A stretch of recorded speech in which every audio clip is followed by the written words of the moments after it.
विधवा हो जाने के बाद बूटी का स्वभाव बहुत कटु हो गया था। जब बहुत जी जलता तो अपने मृत पति को कोसती, आप तो सिधार गए, मेरे लिए यह जंजाल छोड़ गए। जब इतनी जल्दी जाना था तो ब्याह न जाने किस लिए किया। घर में भूनी भौंक नहीं, चले थे ब्याह करने। वह चाहती तो दूसरी सगाई कर लेती। अहीरों में इसका रिवाज है। देखने सुनने में भी बुरी न थी। दो एक आदमी तैयार भी थे, लेकिन बूटी पतिव्रता कहलाने के मोह को न छोड़ सकी और यह सारा क्रोध उतरता था बड़े लड़के मोहन पर, जो अब 16 साल का था। सोहन अभी छोटा था और मैना लड़की थी। ये दोनों अभी किसी लायक न थे। अगर यह तीनों ना होते तो बूटी को क्यों इतना कष्ट होता। जिसका थोड़ा सा काम कर देती वही रोटी कपड़ा दे देता, जब चाहती किसी के सिर बैठ जाती। अब अगर वह कहीं बैठ जाए तो लोग यही कहेंगे कि 3-3 बच्चों के होते इसे यह क्या सूझी। मोहन भरसक उसका भार हल्का करने की चेष्टा करता। गायों भैंसों की सानी पानी, दुहना मथना यह सब कर लेता, लेकिन बूटी का मुंह सीधा न होता था। वह रोज एक न एक खुचड़ निकालती रहती और मोहन ने भी उसकी घुड़कियों की परवाह करना छोड़ दिया था। पति उसके सिर गृहस्थी का यह भार पटक कर क्यों चला गया, उसे यही गिला था। बेचारी का सर्वनाश ही कर दिया। न खाने का सुख मिला, न पहनने ओढ़ने का, न और किसी बात का। इस घर में क्या आई, मानो भट्टी में पड़ गई। उसकी वैधव्य साधना और अतृप्त भोग लालसा में सदैव द्वंद्व सा मचा रहता था और उसकी जलन में उसके हृदय की सारी मृदुता जलकर भस्म हो गई थी। पति के पीछे और कुछ नहीं तो बूटी के पास 400-500 के गहने थे, लेकिन एक एक करके सब उसके हाथ से निकल गए। उसी मोहल्ले में उसकी बिरादरी में कितनी ही औरतें थीं जो उससे जेठी होने पर भी गहने झमकाकर, आंखों में काजल लगाकर, मांग में सेंदूर की मोटी सी रेखा डालकर मानो उसे जलाया करती थीं। इसलिए अब उनमें से कोई विधवा हो जाती तो बूटी को खुशी होती और यह सारी जलन वह लड़कों पर निकालती, विशेषकर मोहन पर। वह शायद सारे संसार की स्त्रियों को अपने ही रूप में देखना चाहती थी। कुत्सा में उसे विशेष आनंद मिलता था। उसकी वंचित लालसा जल न पाकर ओस चाट लेने में ही संतुष्ट होती थी। फिर यह कैसे संभव था कि वह मोहन के विषय में कुछ सुने और पेट में डाल ले। ज्यों ही मोहन संध्या समय दूध बेचकर घर आया, बूटी ने कहा, देखती हूं तू अब सांड बनने पर उतारू हो गया है। मोहन ने प्रश्न के भाव से देखा, कैसा सांड, बात क्या है? तू रूपिया से छिप छिप कर नहीं हंसता बोलता, उस पर कहता है कैसा सांड? तुझे लाज नहीं आती? घर में पैसे पैसे की तंगी है और वहां उसके लिए पान लाए जाते हैं, कपड़े रंगाए जाते हैं। मोहन ने विद्रोह का भाव धारण किया। अगर उसने मुझसे 4 पैसे के पान मांगे तो क्या करता? कहता कि पैसे दे तो लाऊंगा। अपनी धोती रंगने को दी, उससे रंगाई मांगता। मोहल्ले में एक तू ही धन्ना सेठ है और किसी से उसने क्यों ना कहा? यह वह जाने, मैं क्या बताऊं? तुझे अब छैला बनने की सूझती है। घर में भी कभी 1 पैसे का पान लाया? यहां पान किसके लिए लाता? क्या तेरे लिखे घर में सब मर गए?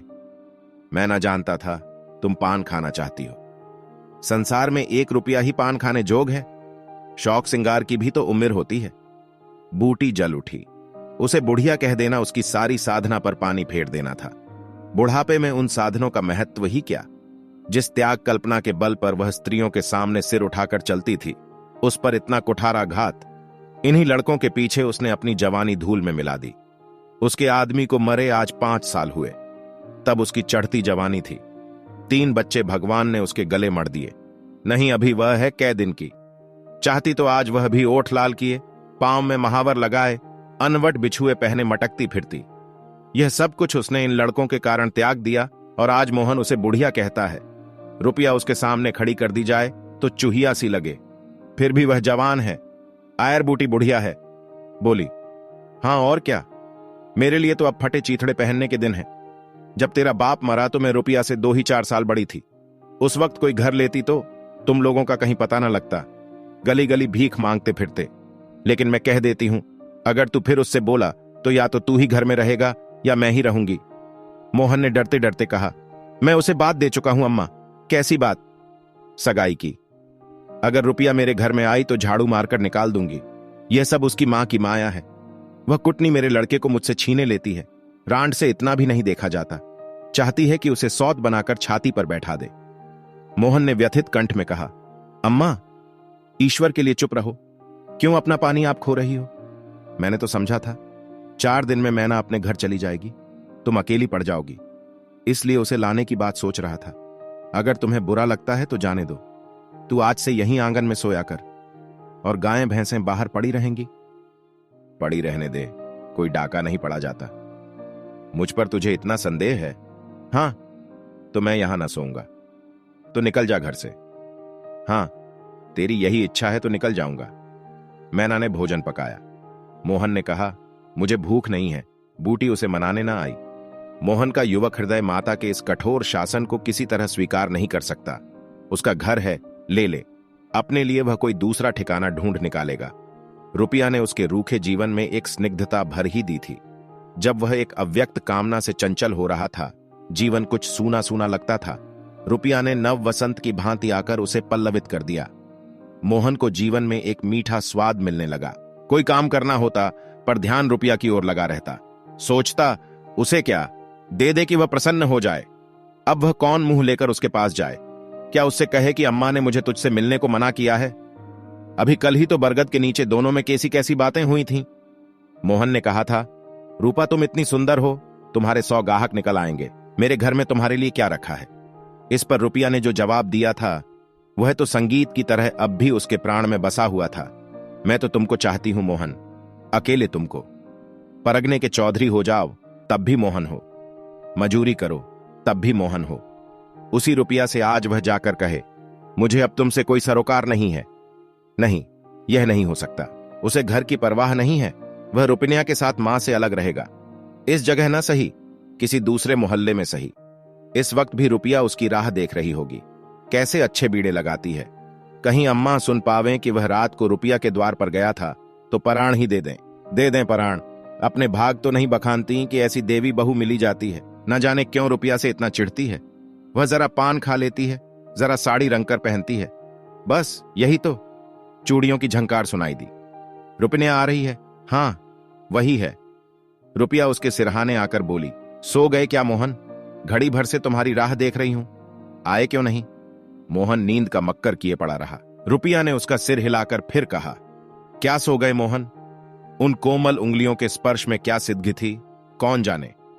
मोहन की सारी आत्मा उन्मत्त हो उठी।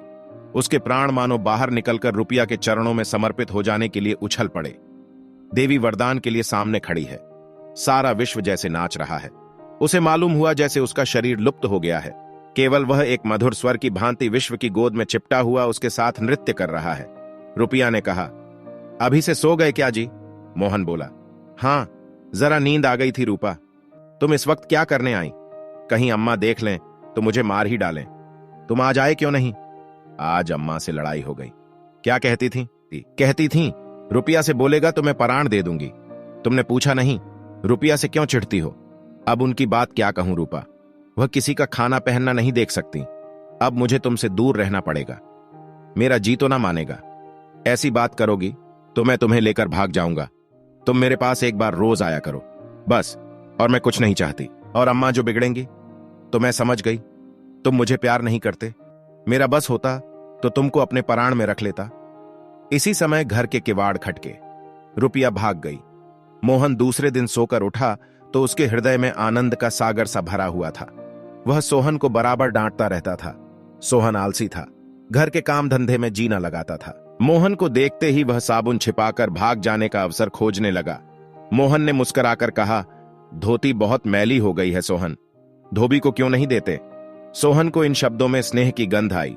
धोबिन पैसे मांगती है तो पैसे अम्मा से क्यों नहीं मांग लेते? अम्मा कौन पैसे दिए देती है, तो मुझसे ले लो। यह कहकर उसने एक इक्कन्नी उसकी ओर फेंक दी। सोहन प्रसन्न हो गया। भाई और माता दोनों ही उसे धिक्कारते रहते थे। बहुत दिनों बाद आज उसे स्नेह की मधुरता का स्वाद मिला। इक्कन्नी उठा ली और धोती को वहीं छोड़कर गाय को खोलकर ले चल। मोहन ने कहा, रहने दो, मैं इसे लिए जाता हूं। सोहन ने पघिया मोहन को देकर फिर पूछा, तुम्हारे लिए चिलम रख लाऊं? जीवन में आज पहली बार सोहन ने भाई के प्रति ऐसा सद्भाव प्रकट किया था। इसमें क्या रहस्य है, यह मोहन की समझ में नहीं आया। बोला, आग हो तो रखाओ। मैना सिर के बाल खेले आंगन में बैठी घरौंदा बना रही थी।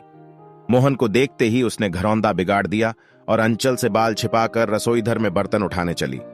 मोहन ने पूछा, क्या खेल रही थी मैना? मैना डरी हुई बोली, कुछ नहीं तो। तू तो बहुत अच्छे घरौंदे बनाती है, जरा बना देखूं। मैना का रुआन सा चेहरा खिल उठा। प्रेम के शब्द में कितना जादू है। मुंह से निकलते ही जैसे सुगंध फैल गई। जिसने सुना उसका हृदय खिल उठा। जहां भय था वहां विश्वास चमक उठा। जहां कटुता थी वहां अपनापा छलक पड़ा। चारों ओर चेतनता दौड़ गई। कहीं आलस्य नहीं, कहीं खिन्नता नहीं। मोहन का हृदय आज प्रेम से भरा हुआ है। उसमें सुगंध का विकर्षण हो रहा है। मैना घरौंदा बनाने बैठ गई। मोहन ने उसके उलझे हुए बालों को सुलझाते हुए कहा, तेरी गुड़िया का ब्याह कब होगा मैना? नेवता दे, कुछ मिठाई खाने को मिले। मैना का मन आकाश में उड़ने लगा। जब भैया पानी मांगे तो वह लोटे को राख से खूब चमाचम करके पानी ले जाएगी। अम्मा पैसे नहीं देती। गुड्डा तो ठीक हो गया है, टीका कैसे भेजूं? कितने पैसे लेगी? 1 पैसे के बतासे लूंगी और 1 पैसे का रंग। जोड़े तो रंगे जाएंगे कि नहीं? तो 2 पैसे में तेरा काम चल जाएगा। हाँ, 2 पैसे दे दो भैया, तो मेरी गुड़िया का ब्याह धूमधाम से हो जाए। मोहन ने 2 पैसे हाथ में लेकर मैना को दिखाए। मैना लपकी। मोहन ने हाथ ऊपर उठाया। मैना ने हाथ पकड़कर नीचे खींचना शुरू किया। मोहन ने उसे गोद में उठा लिया। मैना ने पैसे ले लिए और नीचे उतरकर नाचने लगी। फिर अपनी सहेलियों को विवाह का नेवता देने के लिए भागी। उसी वक्त बूटी गोबर का झांवा लिए आ पहुंची। मोहन को खड़े देखकर कठोर स्वर में बोली, अभी तक मटरगश्ती ही हो रही है। भैंस कब दूही जाएगी? आज बूटी को मोहन ने विद्रोह भरा जवाब न दिया। जैसे उसके मन में माधुर्य का कोई सोता सा खुल गया हो। माता को गोबर का बोझ लिए देखकर उसने झांवा उसके सिर से उतार लिया। बूटी ने कहा, रहने दे, जाकर भैंस दूह, मैं तो गोबर लिए जाती हूं। तुम इतना भारी बोझ क्यों उठा लेती हो? मुझे क्यों नहीं बुझला लेती? माता का हृदय वात्सल्य से गदगद हो उठा। तू जा, अपना काम देख, हम मेरे पीछे क्यों पड़ता है? गोबर निकालने का काम मेरा है, और दूध कौन दुहेगा वह भी मैं करूंगा। तू इतना बड़ा जोधा है कि सारे काम कर लेगा। जितना कहता हूं उतना कर लूंगा। तो मैं क्या करूंगी? तुम लड़कों से काम लो, जो तुम्हारा धर्म है। मेरी सुनता है कोई? आज मोहन बाजार से दूध पहुंचाकर लौटा तो पान, कत्था, सुपारी, एक छोटा सा पानदान और थोड़ी सी मिठाई लाया। बूटी बिगड़कर बोली, आज पैसे कहीं फालतू मिल गए थे क्या? इस तरह उड़ावेगा तो कै दिन निबाह होगा? मैंने तो 1 पैसा भी नहीं उड़ाया अम्मा। पहले मैं समझता था तुम पान खाती ही नहीं, तो अब मैं पान खाऊंगी। हाँ और क्या, जिसके 2-2 जवान बेटे हों, क्या वह इतना शौक भी न करे? बूटी के सूखे कठोर हृदय में कहीं से कुछ हरियाली निकल आई। एक नन्ही सी कोंपल थी। उसके अंदर कितना रस था। उसने मैना और सोहन को 1-1 मिठाई दे दी और एक मोहन को देने लगी। मिठाई तो लड़कों के लिए लाया था अम्मा, और तू तो बूढ़ा हो गया क्यों? इन लड़कों के सामने तो बूढ़ा ही हूं, लेकिन मेरे सामने तो लड़का ही है। मोहन ने मिठाई ले ली। मैना ने मिठाई पाते ही गप से मुंह में डाल ली थी। वह केवल मिठाई का स्वाद जीभ पर छोड़कर कब की गायब हो चुकी थी। मोहन को ललचाई आंखों से देखने लगी। मोहन ने आधा लड्डू तोड़कर मैना को दे दिया। एक मिठाई दोने में बची थी। बूटी ने उसे मोहन की तरफ बढ़ाकर कहा, लाया भी तो इतनी सी मिठाई, ये ले ले। मोहन ने आधी मिठाई मुंह में डालकर कहा, वह तुम्हारा हिस्सा है अम्मा। तुम्हें खाते देखकर मुझे जो आनंद मिलता है उसमें मिठास से ज्यादा स्वाद है। उसने आधी मिठाई सोहन और आधी मोहन को दे दी। फिर पानदान खोलकर देखने लगी। आज जीवन में पहली बार उसे यह सौभाग्य प्राप्त हुआ। धन्य भाग कि पति के राज में जिस विभूति के लिए तरसती रही वह लड़के के राज में मिली। पानदान में कई कुल्हियां हैं, और देखो 2 छोटी छोटी चिमचियां भी हैं। ऊपर कड़ा लगा हुआ है, जहां चाहो लटकाकर ले जाओ। ऊपर की तश्तरी में पान रखे जाएंगे। ज्यों ही मोहन बाहर चला गया, उसने पानदान को मांज धोकर उसमें चूना, कत्था भरा, सुपारी काटी, पान को भिगोकर तश्तरी में रखा। तब एक बीड़ा लगाकर खाया। उस बीड़े के रस ने जैसे उसके वैधव्य की कटुता को स्निग्ध कर दिया। मन की प्रसन्नता व्यवहार में उदारता बन जाती है। अब वह घर में नहीं बैठ सकती। उसका मन इतना गहरा नहीं कि इतनी बड़ी विभूति उसमें जाकर गुम हो जाए। एक पुराना आईना पड़ा हुआ था। उसने उसमें मुंह देखा। ओठों पर लाली है। मुंह लाल करने के लिए उसने थोड़े ही पान खाया है। धनिया ने आकर कहा, काकी तनिक रस्सी दे दो, मेरी रस्सी टूट गई है। कल बूटी ने साफ कह दिया होता, मेरी रस्सी गांव भर के लिए नहीं है, रस्सी टूट गई है तो बनवा लो। आज उसने धनिया को रस्सी निकालकर प्रसन्न मुख से दे दी और सद्भाव से पूछा, लड़के के दस्त बंद हुए कि नहीं धनिया? धनिया ने उदास मन से कहा, नहीं काकी, आज तो दिन भर दस्त आए, जाने दांत आ रहे हैं। पानी भर ले तो चल जरा देखूं, दांत ही हैं कि कुछ और फसाद है। किसी की नजर वज्र तो नहीं लगी? अब क्या जाने काकी, कौन जाने किसी की आंख फूटी हो। चौंचाल लड़कों को नजर का बड़ा डर रहता है। जिसने चुमकार कर बुलाया झट उसकी गोद में चला जाता है। ऐसा हंसता है कि तुमसे क्या कहूं। कभी कभी मां की नजर भी लग जाया करती है। ए नौज काकी, भला कोई अपने लड़के को नजर लगाएगा? यही तो तू समझती नहीं, नजर आप ही लग जाती है। धनिया पानी लेकर आई तो बूटी उसके साथ बच्चे को देखने चली। तू अकेली है? आजकल घर के काम धंधे में बड़ा अंडस होता होगा। नहीं काकी, रुपया आ जाती है, घर का कुछ काम कर देती है। नहीं, अकेले तो मेरी मरण हो जाती। बूटी को आश्चर्य हुआ। रुपया को उसने केवल तितली समझ रखा था। रुपया? हाँ काकी, बेचारी बड़ी सीधी है। झाड़ू लगा देती है, चौका बर्तन कर देती है, लड़के को संभालती है। गाढ़े समय कौन किसी की बात पूछता है काकी? उसे तो अपने मिस्सी काजल से छुट्टी न मिलती होगी। यह तो अपनी अपनी रुचि है काकी। मुझे तो इस मिस्सी काजल वाली ने जितना सहारा दिया उतना किसी भक्तिन ने न दिया। बेचारी रात भर जागती रही, मैंने कुछ दे तो नहीं दिया। हाँ, जब तक जीऊंगी उसका जस गाऊंगी। तू उसके गुण अभी नहीं जानती धनिया। पान के लिए पैसे कहां से आते हैं? किनारदार साड़ियां कहां से आती हैं? मैं इन बातों में नहीं पड़ती काकी। फिर शौक सिंगार करने को किसका जी नहीं चाहता? खाने पहनने की यही तो उम्र है। धनिया ने बच्चे को खटोले पर सुला दिया। बूटी ने बच्चे के सिर पर हाथ रखा, पेट में धीरे धीरे उंगली गड़ाकर देखा, नाभि पर हींग का लेप करने को कहा। रुपया बेनियां लाकर उसे झलने लगी। बूटी ने कहा, ला बेनियां मुझे दे दे, मैं डुला दूंगी तो क्या छोटी हो जाऊंगी। तू दिन भर यहां काम धंधा करती है, थक गई होगी। तुम इतनी भली मानस हो और यहां लोग कहते थे वह बिना गाली के बात नहीं करती, मारे डर के तुम्हारे पास ना आई। बूटी मुस्कुराई। लोग झूठ तो नहीं कहते। मैं आंखों की देखी मानूं कि कानों की सुनी? कह तो दी होगी। दूसरी लड़की होती तो मेरी ओर से मुंह फेर लेती, मुझे जलाती, मुझसे ऐंठती। इसे तो जैसे कुछ मालूम ही ना हो सकता है कि मोहन ने इससे कुछ कहा ही ना हो। हां, यही बात है। आज रुपया बूटी को बड़ी सुंदर लगी। ठीक तो है, अभी शौक सिंगार न करेगी तो कब करेगी? शौक सिंगार इसलिए बुरा लगता है कि ऐसे आदमी अपने भोग विलास में मस्त रहते हैं। किसी के घर में आग लग जाए उनसे मतलब नहीं। उनका काम तो खाली दूसरों को रिझाना है। जैसे अपने रूप की दुकान सजाए राह चलतों को बुलाती हों कि जरा इस दुकान की सैर भी करते जाइए। ऐसे उपकारी प्राणियों का सिंगार बुरा नहीं लगता, नहीं बल्कि और अच्छा लगता है। इससे मालूम होता है कि इसका रूप जितना सुंदर है उतना ही मन भी सुंदर है। फिर कौन नहीं चाहता कि लोग उनके रूप की बखान करें। किसे दूसरों की आंखों में छुप जाने की लालसा नहीं होती। बूटी का यौवन कब का विदा हो चुका, फिर भी यह लालसा उसे बनी हुई है। कोई उसे रस भरी आंखों से देख लेता है तो उसका मन कितना प्रसन्न हो जाता है। जमीन पर पांव नहीं पड़ते। फिर रूपा तो अभी जवान है। उस दिन से रूपा प्राय 2-1 बार नित्य बूटी के घर आती। बूटी ने मोहन से आग्रह करके उसके लिए अच्छी सी साड़ी मंगवा दी।